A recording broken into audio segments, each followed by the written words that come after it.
I want to go to London because we saw some key departures in Downing Street this week. Dominic Cumming and Mr Kane, the communications director. All of this happens, and then within a nanosecond, there's now a 10-point green environmental plan. And Boris Johnson's partner was an environmental campaigner in the past. Maybe or maybe not that's linked.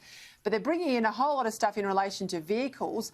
They want to ban the sale of petrol and diesel vehicles by 2030, even hybrids. So the old Prius is out the door in 2035 is all part of a move. They're calling it the Green Industrial Revolution. What do you make of it all?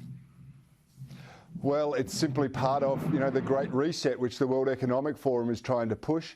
Boris Johnson has sold out any conservative credentials that he may have pretended to have.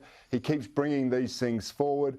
At the very least, he's building a nuclear power plant over there, or someone else started it, and that might supply them with enough electricity to power their electric vehicles. We have no such benefit here in Australia, Peter.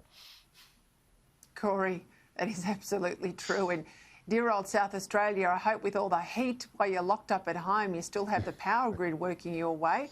I'm worried. I kept looking for the running of the windmills to see whether or not it was all grinding to a halt there in South Australia. James, what do you make of the move out of Downing Street?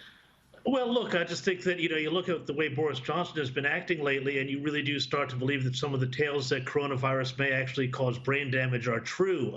He has just been acting like a complete flake over all of this ecological business. And, he was never completely sound on it. But I can't imagine that any of this is going to be popular with people at the ballot box who still want to drive their petrol cars. Now, we're going to go in a minute now because Cory has to go and host another program. But how are you coping with lockdown, James? Oh, look, it's not too bad. I'm lucky enough to have a little kitchenette and a fridge, so I've got plenty of food. I've got tons of books and, of course, tons of work to do. So keeping busy and, it's going pretty quickly.